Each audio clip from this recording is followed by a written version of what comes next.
After the Misfits broke up on Halloween 1983, singer Glenn Danzig wanted to keep his musical identity known, so he got to work starting on his next and lesser-known band.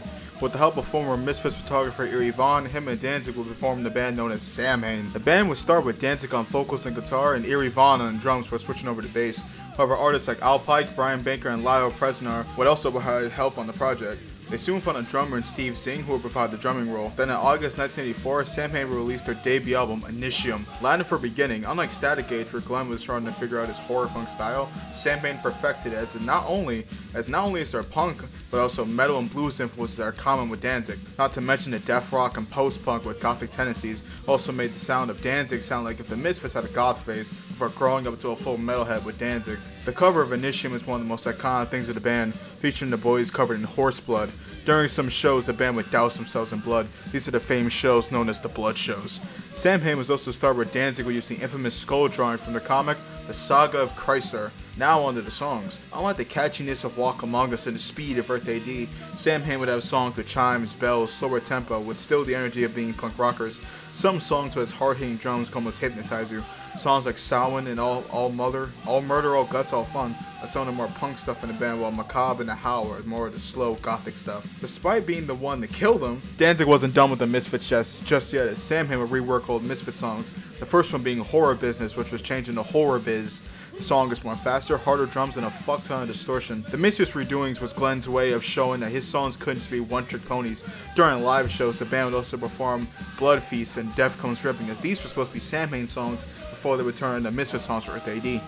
Initium would also end with The Beautiful Archangel, the oldest dating song, as Danzig wrote in 1981 with Misfits bassist Jerry Only. They wanted Dave Vaney and The Damned to sing on it, but it never came to fruition, so Danzig finished it himself. After Initium, the band released an EP in 1985, Unholy Passion. This was the start of guitarist Pete Marshall being in the band, and the songs getting slower and darker. The EP also contained another Misfits reworking, with the speedy All Hell Breaks Loose getting turned into a hardcore aggressive song, with just being called All Hell. Unholy Passion showed more of its gothic elements, with the title track, Morebound, and A Hungry End. After the EP was released, it can be found on some cassette copies of Initium. It was also released with a few colors, tan, maroon, and full red. Then in February 1986, Samhain released their third release overall, Samhain 3, November Coming Fire. This was the start of London May being the band's drummer due to Steve Zing being let go.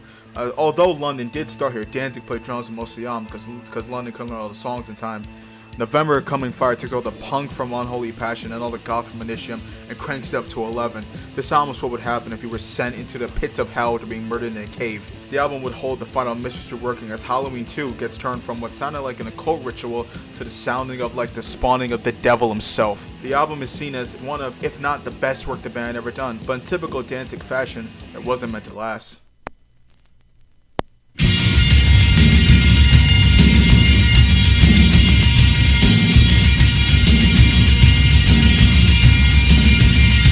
During a show at the Ritz in 1987, one man attended the show that would change Danzig forever.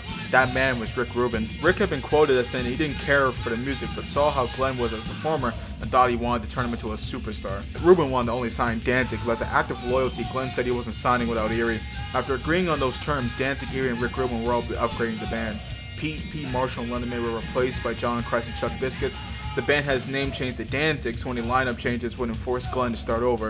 And as known, Danzig would release their debut album in 1988 with songs like Twist of Cain, Mother, and Am I Demon, helping it become iconic. Though Samhain was over, it was also had one final release in 1990. Originally titled Samhain Grim, the release Final Descent is full of tracks from 1986 to 1990. The first 5 tracks from release material were the last 6 tracks were re-release of Unholy Passion, which had gone on to print by then.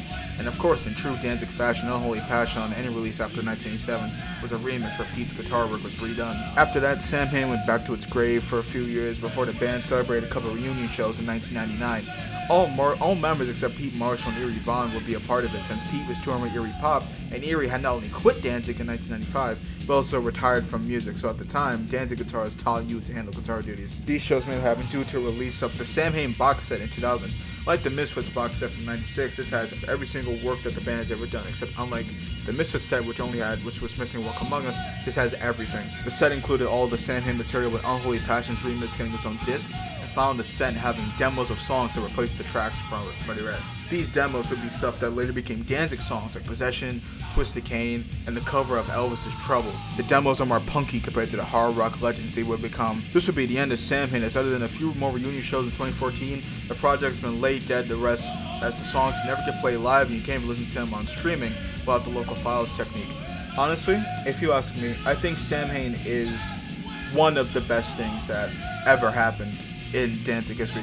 It's so different from anything he's done, because while most Danzig fans are gonna know Danzig for like the punky energy of Die Die My Darling and I Turn Into a Martian, Hybrid Moments, Last Caress, and then Danzig fans know him for stuff like Mother, Twisted Cane, Am I Demon, How the Gods Kill, Let's Kill, Bat Out of Hell, all that stuff. It's like, how to describe it? It's like if Misfits grew up into having like a goth emo phase, a goth edgy phase, also still having that like devil energy of the Misfits, where unlike the Graves era of the Misfits, where it's like you'd hear Danzig's era but 90s, but like all like the mention of murder and all that shit, where it's like Danzig was now went from the hard-hitting punk to a cowboy hat wearing stripper loving metalhead. I'm glad I got to make this. I'm not so sure on when the next video will come out, but I do have plans for Halloween. So I hope to see you all in the next video. Enjoy the spooky month. Thanks for watching this. See y'all in the next one.